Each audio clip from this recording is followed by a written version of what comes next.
Welcome to the Untangling Web3 podcast. So we like to think of crypto as secure, immutable, trustless, but what happens when that immutability works against you? We see in the news all the time big thefts, big hacks, big scams, but today I'll be talking about my own story as well as the wider picture and what's happening in crypto when it comes to crypto hacks and crypto scams and crypto thefts. It's a big one and probably quite a personal one. Jack, back in the studio. It's been a few months. How you doing? Yeah, very well. It's nice to be back. This studio's clearly been revamped heavily. We're looking probably worse than ever because the lighting's better. But yeah, I'm excited we're talking about this because this is, I'm sad to say we've got personal experience in this one. But yeah, it's good to probably people to know that things can go wrong no matter how tech savvy you are and how much you profess to talk about these things and know about these things. The same exploits can affect anyone basically, right? At that core, the same things can affect you whether you're like an individual user or even when we talk about like networks themselves being vulnerable to attacks. These things happen to the biggest, best known networks, right? So yeah, there's lots to cover. I think it's an important kind of public service announcement episode for us today. Public service announcement. Let's set the stage then. So I think most people know that there are a lot of hacks and scams and Ponzi schemes and all this kind of stuff in crypto. But we're in 2025 now. Surely the ecosystem has evolved to maybe, get rid of some of these things or filter some of them out. But no, it's 2025. And in the first half already, 2.5 billion has been lost in crypto to hacks and scams, already surpassing 2024's full year hacks and scams. This is big. Like obviously the big leading case in that was the 1.5 billion that was stolen in Bybit in early 2025. It's the single largest theft in crypto history. But that being said, 24% of all crypto stolen this year came from individual wallets and exchanges, which is it's huge. So it's not just affecting the big companies when they have like a Bybit style exploit. It's also affecting lots of individuals too. And I guess the argument you could make for the numbers getting bigger is obviously we're at an all-time high in a bull market and all this stuff. So maybe the actual number of bitcoins being stolen is the same, but the value of those bitcoins in US real dollar terms is higher. But this stuff isn't going away. Like it seems like they're becoming more prolific. There's more hacks that we're seeing in the news and more people suffering. Yeah, I'm interested at that statistic, right, about how many are being stolen from individual wallets, because firstly, you've always got this tension between, self-custodying. So we had a previous episode about custody. We talked about, the options for full self-custody where you take control of your own Bitcoins or crypto or whatever it's going to be. You put it in your own wallets. You don't let anyone touch it, right? And there are, in theory, plenty of safe ways to do that, ranging everywhere from your software wallets to writing down your seed phrase and putting it under your mattress type thing. But so there's always that tension between how, security principles and whether you want to keep it on and off exchanges. That probably contributes to this figure being so high, as I think lots of people have, maybe trusting exchanges less and less over time, which is kind of strange, even though like some of them are getting much more mature in theory. Like I think there is a general distrust of institutions in some senses. Do you think that it's the institution, people using institutions less, that is meaning that more people are getting hacked? Well, I think there's always been a continuing push as, I'll say Bitcoin as a shorthand, right? But as Bitcoin and other cryptos become much more mainstream, I think people are saying, right, okay, now we're reaching this point at which it's kind of starting to get to traditional finance levels, and that's the point at which people will cite the banking crisis again and say we don't want all this, like we talked about in our institutions episode.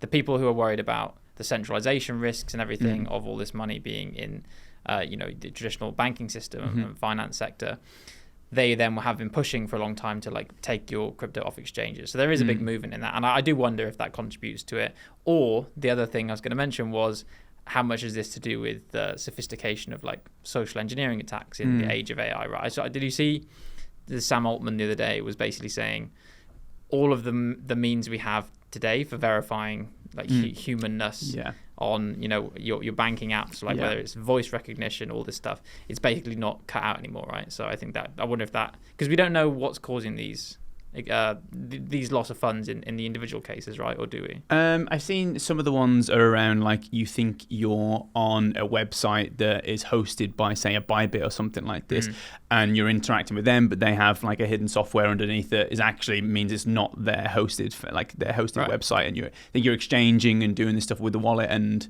you're sending it somewhere that was not intentional, and you're basically giving away a seed phrase and this kind of stuff. I think the AI stuff is interesting, and we've done I think we did a whole episode on what some of the negative implications of AI going forward will be, and spam attacks and all this kind of stuff are an obvious one. There's a massive avenue there for self-sovereign identity and biometrics and your what's the project, WorldCoin style eye scans and all this futuristic sci-fi stuff to get around this. But yeah, it's an interesting one because I think on the one hand, like you say, the crypto savvy native people, as more centralization and more kind of, I guess, money is being pumped into centralized exchanges and institutions and whatnot, are trying to resist that and go more self-custodial. But on the other hand, you have all the normies, the Web2 users, the institutions who aren't crypto savvy, who are obviously going to go through those mechanisms like the big institutions. And I think, it's an interesting point because my specific story, I was using like a very regulated centralized custodian, and it happened to me. But I think it can happen to anyone. I think one of the big things here is it doesn't matter how much security you have, unless you have like your seed phrase is split across 6 different geographic locations where you need all 6 parts to do anything. So basically it's unusable for most of the time. There is always a way to get that password, whether it's under your bed and someone comes in with like a gun or a wrench. And we're seeing lots of stories. I don't know if you were following this, but there was like that example in Paris where there was those armed thugs that took this crypto millionaire's daughter and threatened him and tried to kidnap his daughter.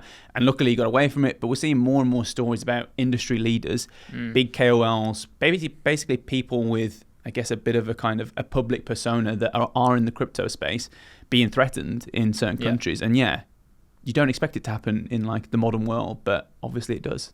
Yeah, it's not surprising that I think people become the kind of the source of the target, right, of the attacks. I guess it's not social engineering. It's a kind of different, more violent type of attack on the system. But so I guess we can put it into 2 categories. You have the crypto that is lost by human error.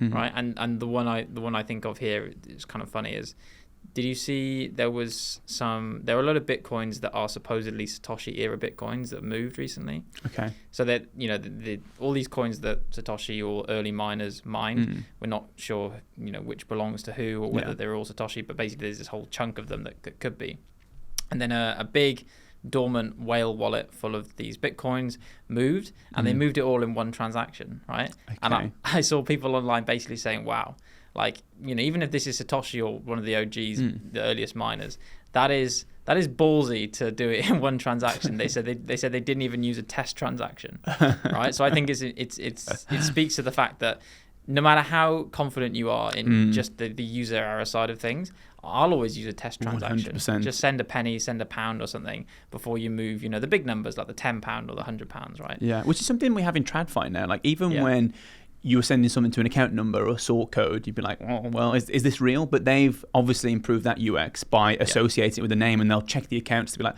oh yeah, this account number does match this sort code. Right? This matches the name, all this kind of stuff, which is such a game changer in UX. I imagine we are going to get to that stage in crypto where we start to have maybe these like indexes where you can maybe see like the account name associated with that. But I guess one of the problems, not problems, but I guess one of the characteristics of a lot of crypto is that people are pseudo-anonymous in a lot of ways, and maybe they won't want to give any revealing information about that account, so maybe that wouldn't work. I think one of the big things here, one of the differences between TradFi and DeFi in this space is the immutability. And once a transaction happens, the transaction doesn't go back. Like, it's not like traditional banking where money sent from Santander to Barclays, there's KYC at every point, and effectively, like, when I'm moving Santander money, I'm asking them permission to move their money when really it's my money. So they can track it, they can trace it. It takes days, so they can hold it and stop it if something goes wrong.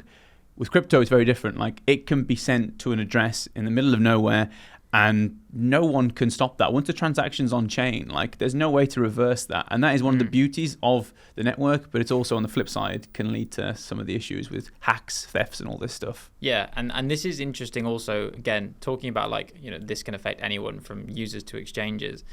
Some of the only times in history that it's even been mooted that the blockchain should be rolled back have been exchange hacks, right? So I guess exchange hack Alec. and the DAO hack as well, right? So the DAO hack was kind of in its own entity, and that's its whole other story. But the more interesting one I think is, I think it was Binance. They had a big hack. There was the whole funds are SAFU kind of stuff, right? When he was saying funds are safe in our fund, but basically at that point, I'm pretty sure I'm recalling this correctly. This is just off the top of my head, but he was saying, publicly, we're considering, how do we roll back Bitcoin? How do we roll back? I think it was Bitcoin, or was it Ethereum?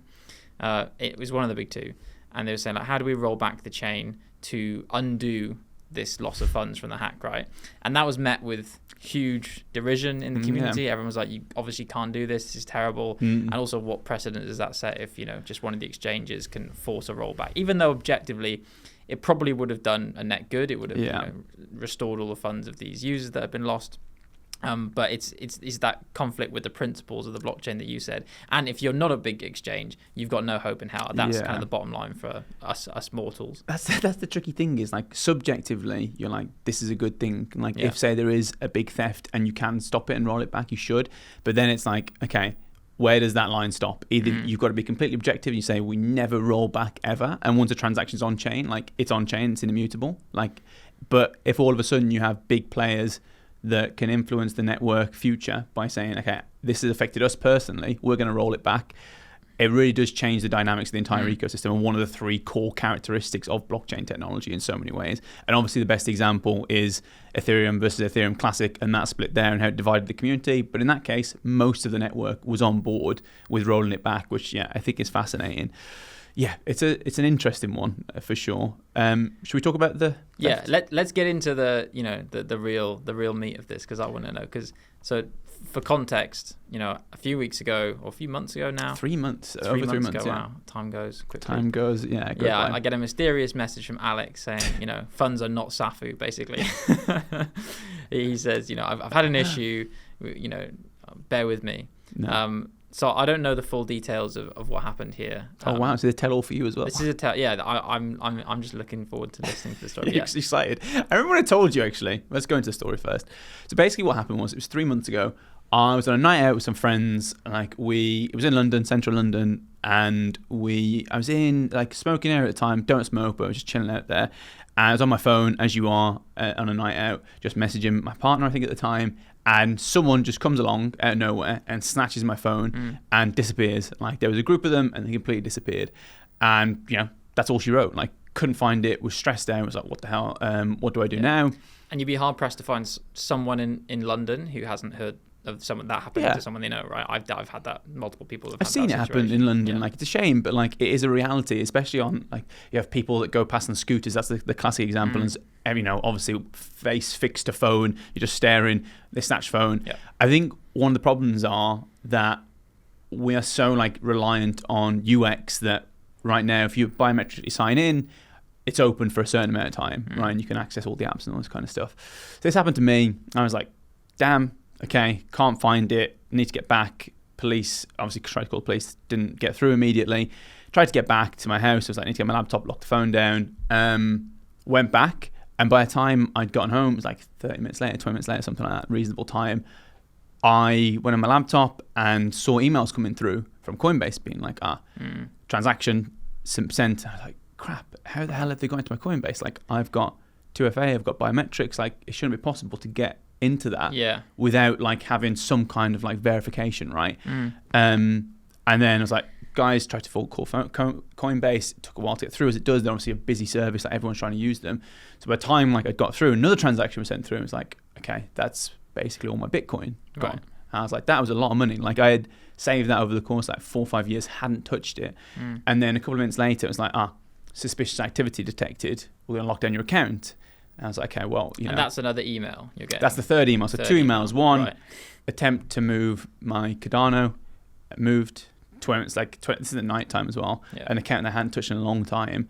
Transaction submitted. Then half an hour later, it was Bitcoin being moved similar way, and then like a minute later, suspicious activity detected. We've got to lock down your account. So like by then, obviously, all of it happened. Got through to Coinbase phone operator, and it's like, oh yeah, these transactions have gone through. Locking down your account now, and the money was gone.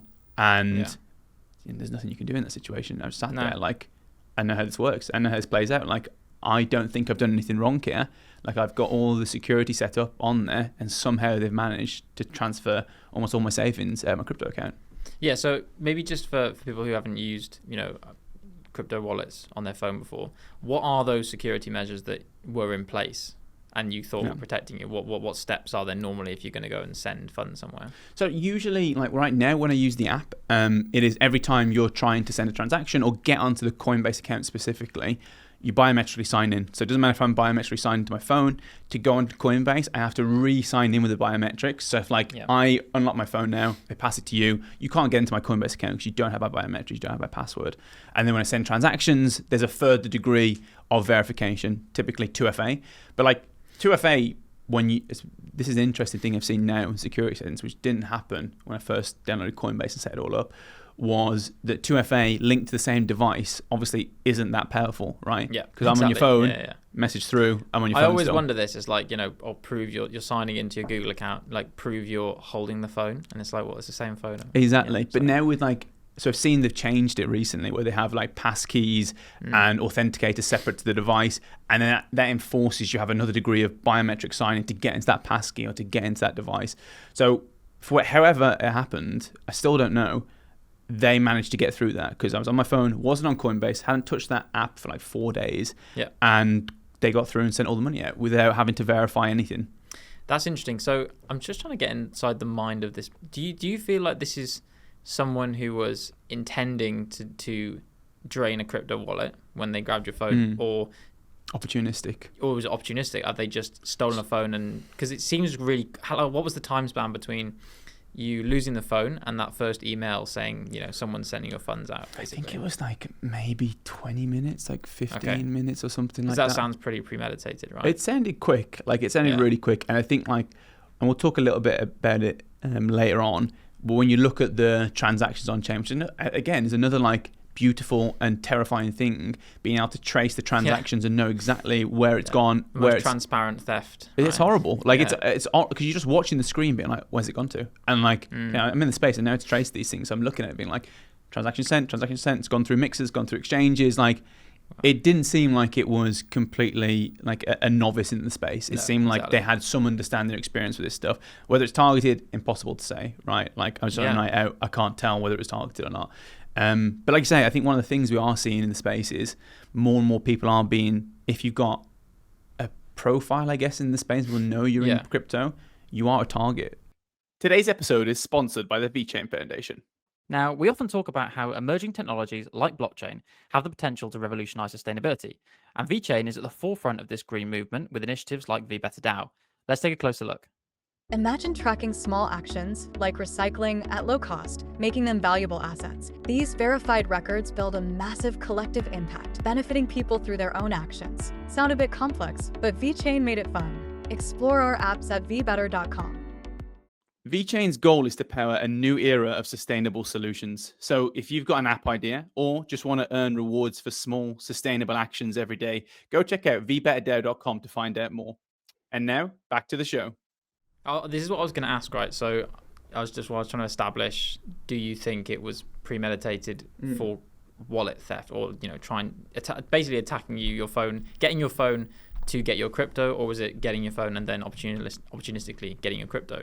Because if it is premeditated that they were going to drain your crypto wallet, then my mind does go to, well, maybe you have been targeted, right? Because you have an online presence. People know you into crypto because of the podcast, because of your job, whatever it is, which is quite a scary thought to think, if they and that's, it sounds kind of sophisticated enough that they could go past they knew what was going to be facing them on Coinbase. They seem to have got around it somehow, which is also kind of a little bit spooky. We can conjecture about how that is, but to me, my assumption would be maybe they have targeted me in that case. Well, I mean, if they're targeting people at our level, like like the bottom of the runs, like imagine the people that are above us, which is everyone. Yeah, hard to say. Like, it's all speculative, right? I think based on the things I've seen on chain, it seemed like it was. I imagine that right now we have like what in the UK, I think it's about 15 to 20% of people own some form of crypto. And, you know, it's easy to track phones. There's not that much money in phone theft. It's easy to track banks and stuff like that because everything's KYC'd, so it's easy to trace that stuff. I imagine what they do is they see an opportunity, they get the phone, and the first thing they do is, have you got a crypto app? Because that's the best way to get money out right now. So basically, it's probably more a function, well, could be a function of the thief being a millennial or a Gen X, right? Exactly. No, exactly. Yeah. But then, so I guess what happened next was I'm there, like just working out, okay, all my money's gone. This is awful. Like, this is one of the lowest points in my life. And I got in touch with Coinbase. They were like, you know, really, they were great. Like, they actually were great. They were like, we're looking into this. They took it really seriously. I was like, guys, I don't know how it's happened. Like, I've got all the recommended security on. Like, how have they managed to steal it without me confirming anything, like, locally on the device? And yeah, 6 weeks of hell, basically, like trying to pull my life together. Went home for a little bit, took a pause from podcasts, from everything. And yeah, they came through. Like, I honestly have so much respect for Coinbase. They 6 weeks later said, we've done a full internal investigation, and they refunded me. Like, they refunded the whole amount. Like, I understand we see a lot of like negativity around institutions and custodians not taking responsibility for this, but all props to Coinbase. They looked into it and they refunded me absolutely all of it. And I will always be a loyal user to Coinbase. Like, I think even you said it, most people are moving away from the big exchanges and the big custodians, the big institutions, because these things target them specifically and because it's more secure to go on your own. I actually disagree. Like, I do think 99% of the time, for 99% of use cases, it's better to be with someone like Coinbase because they do have those systems in place. They have the recommended security. They do have biometrics. They detect suspicious activity. It just didn't pick it up this time. And I think they accepted blame because of that, because most of the time they do pick it up. And it made me feel so much more confident in a solution like Coinbase because they were like, yeah, we're at full here. Here's your refund. Yeah, it's really good to hear that, because I think Coinbase has always been, in my mind, one of the the best shining examples. Forget the IPO and everything. Just they're a very crypto native company, right? Like, if you look at Brian Armstrong and some of the people they've got working for them, like, these people actually do care about Bitcoin, and they have for a very, very long time. So they're big proponents of crypto and Web3, and you'd hope that they'd be on the side of the customers and not just being like a faceless corporate in this scenario, which I think is good. And they're doing so much infra stuff. They're building base. They're a proper. They want to see crypto succeed more than anyone, right? Pretty much. But I do wonder if you're in a different exchange with the same setup, same scenario, 100%. I can imagine you would have not got a positive response. 100%. I think like Coinbase, of all the exchanges and custodians I could think of, is like the most regulatory friendly, and they've got like one of the most active user bases by far. I think they're the best of both worlds in so many ways, where they are very crypto savvy. Like, you go on the platform, they've got so many incredible features like staking, like lots of coins supported, lots of cool features, Web3 wallets, all this stuff. But then also the regulatory stuff of, this is the recommended security. We do have, KYC stuff. We do AML stuff. We do detect suspicious activity. I think one of the things I've been thinking of as what would have happened if they'd have taken my hardware wallet or my device or something like this and come in and threatened me? Like, would I have given it over? And like, crypto is not worth your life at the end of the day. And if that is like a real threat, that's true. That, I mean, if you're Satoshi Nakamoto, maybe it is. But like, if it's a real threat and you genuinely believe in it, you are probably going to hand over those keys. Yeah. But then something like Coinbase, to have that, okay, actually, this is a weird transaction going out at 4 a.m. in the middle of the night from a wallet you never touch. We think this is suspicious. We're going to lock down your account. Like, it takes it out of your hands to a degree. And they're not going to go and then threaten like the director of Coinbase and like, give us the money. So I think there is a lot of reason and justification for the existence of custodians and regulated exchanges and Coinbase. Yeah, I think it's a really good story that you've had. It's not a nice experience to go through, but it's good to highlight that very real risk you have with going full self-custody, right? And not that it is in your case, but say someone has gone full self-custody, they're keeping everything on hardware wallets or under their mattress or on their phone, right, like an old phone or something. If you that can be all well and good, right, and you can be more than safe and secure, and you don't have any third-party counterparty risk or anything like this. But if you have any slip up with your OPSEC in your life generally, that can flip on its head. So you can do everything right on the Bitcoin side, but if some other part of your identity and your personal data is leaked, and again, we know that's not always up to you. Most of the time it's not. Like, the rules are getting more and more strict about how much data we're being forced to hand over in all aspects of using the internet, and we're seeing more and more data breaches. I mean, Coinbase had a data breach itself, right, this year. It cost them like $400 million.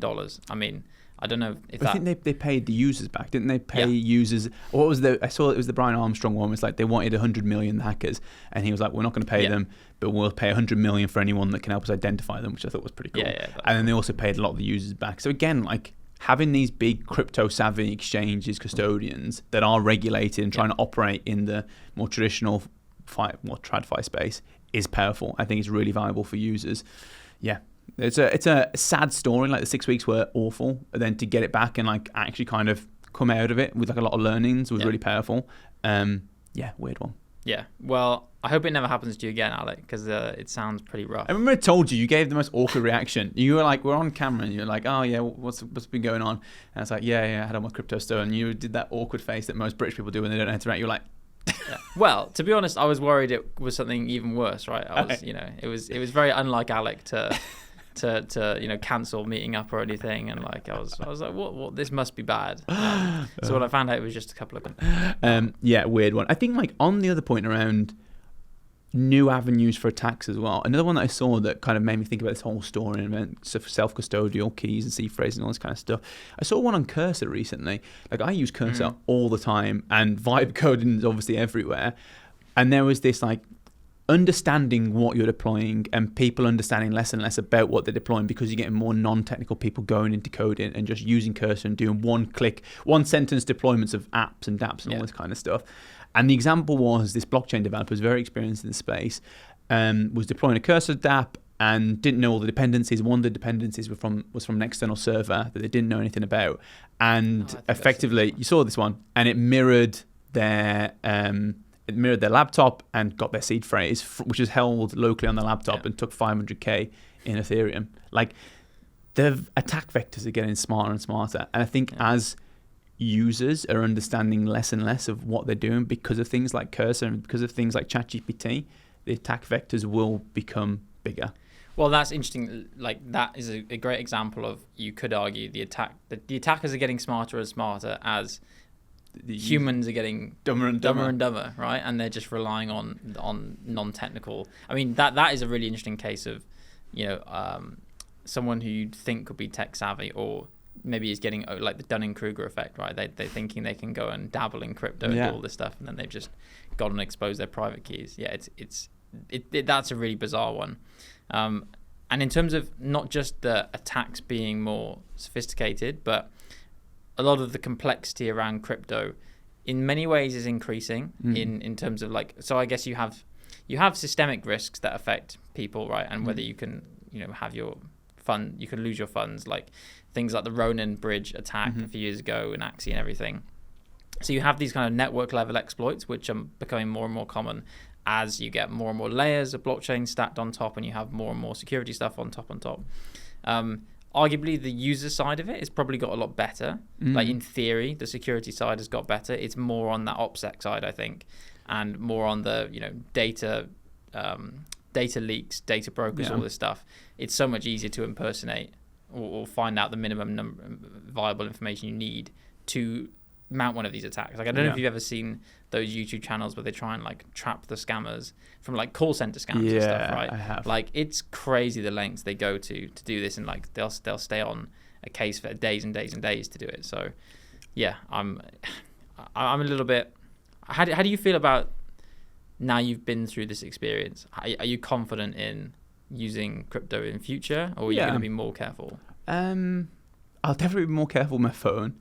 Like, that's a big thing. Is Bigger like, passcode. yeah. Like, I've been working on my grip strength, and I'm just going to lock my phone, like, not go out. I've got much. a lanyard and stuff. Yeah, exactly. Like, not go outside.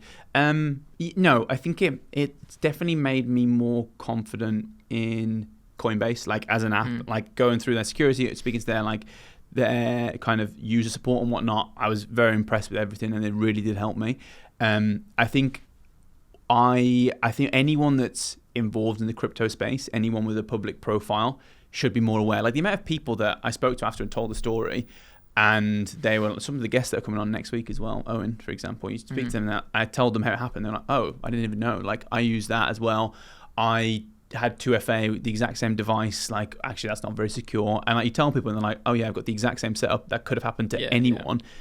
But then you go on to, like, say, I'm looking into my apps now and saying, how can I improve the security of my phone? They've got like anti-theft security. If, like, say, it moves really quickly, like out of nowhere, just lock your phone straight away. Yeah. So I think devices are getting much smarter.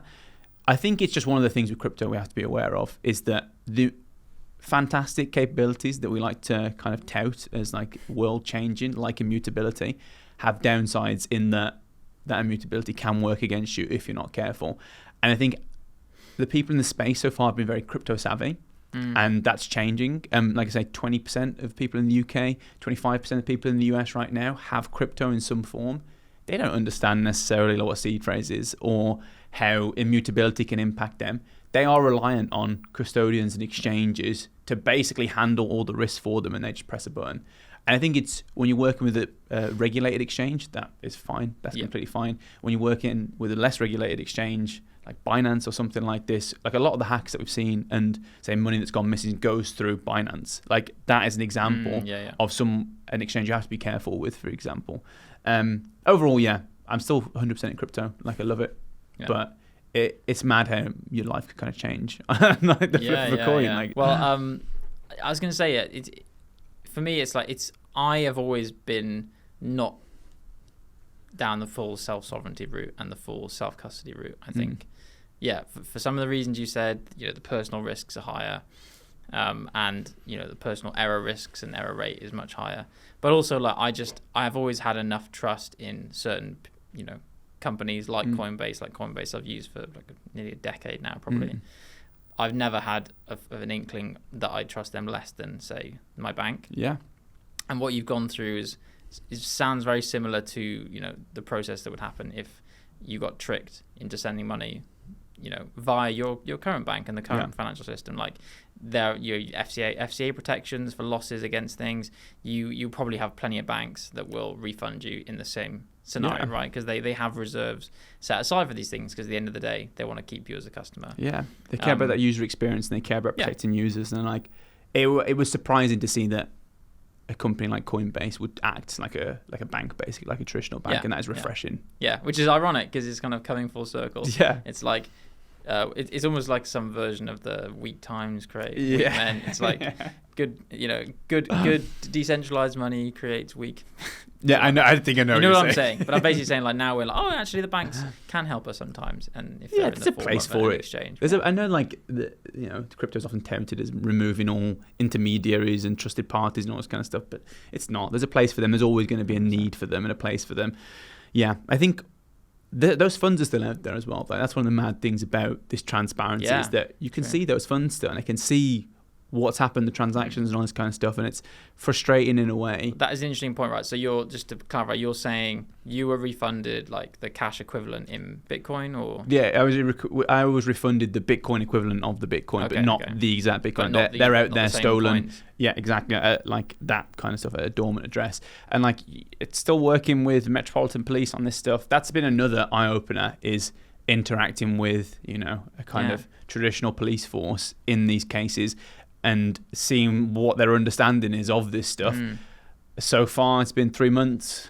Understanding is, non-existent, basically. Like, I've sent them, obviously have an understanding of the space. I've sent them, all the kind of information, transactions, where they are, all this stuff, and progress has been almost negligible. Like, you look at the transactions on chain, and they're interacting with exchanges. Like, so there is like some way to trace this stuff, but the police they're the only ones that can actually do it, subpoena people, all this kind of stuff, find that information, corroborate all the different like banks that are involved in transactions, but they've not done anything. You're not a high enough net worth individual to take it right, because a lot of the time it will be, I imagine it'll be the only times I've seen these kind of seizure and forfeiture things is when you have like a court case around what's happened, or you have, you know, a larger criminal kind of crime ring that we kind of spoke about last week, where you've got often cross-jurisdictional collaboration between different law enforcement agencies and things.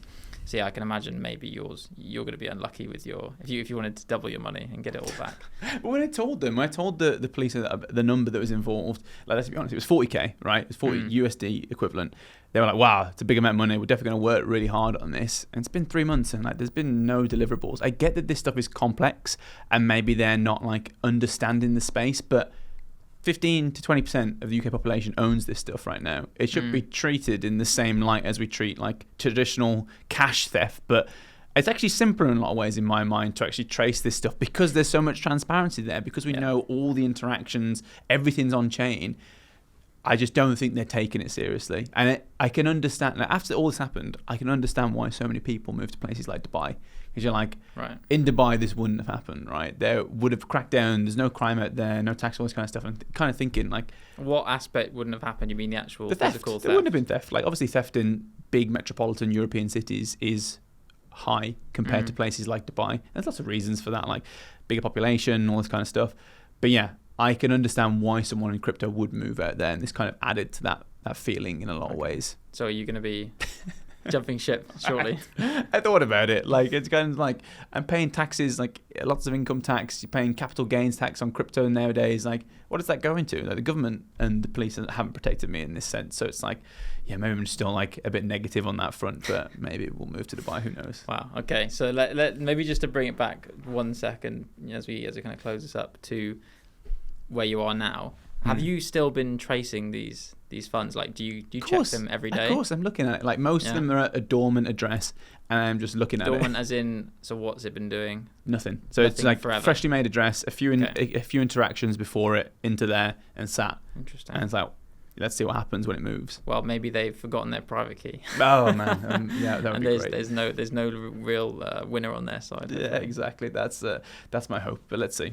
Yeah, awesome. Well, I think it's a good cautionary tale. I think, it's a good way of opening the conversation up to the risks that there are in self-custody as well as, third-party custody, right? And the fact that you always have to be very careful. And, I mentioned the FCA protections and things like that.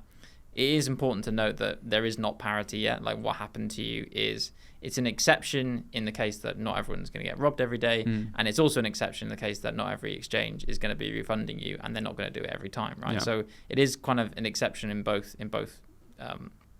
directions here, but that won't be the happy story for most people, probably, or a lot of people will not have their crypto stolen. They'll lose it by other means. There'll be things that they really can't recover, and especially if it's lower amounts, I can imagine a lot of people will just lose it through apathy, right? They'll lose their money and they'll be like, well, I presume I can't get that. I know people who've done that. They've sent money to the wrong address and they're like, well, that's just gone. But yeah, I think it is a cautionary tale. I think a lot of friends that I spoke to after this checked their accounts, worked out what exchanges and custodians they were working with, and are just now hyper aware that this can happen to everyone. Like, I've read a lot of stories, seen the numbers involved. For it to happen to me personally was obviously eye-opening. But yeah, I think big custodians have a place to play in this space, and Coinbase did a really good thing and the right thing, and I'll be a loyal customer with them forever now, like you are as well. Yeah, and I appreciate it. But I think that's everything that I wanted to say on this stuff. Be careful out there, crypto investors, and thank you for listening to Untangling Web3. Join us next time to untangle a little more of Untangling Web3. That needs a redo. Really? Yes, that's a bad.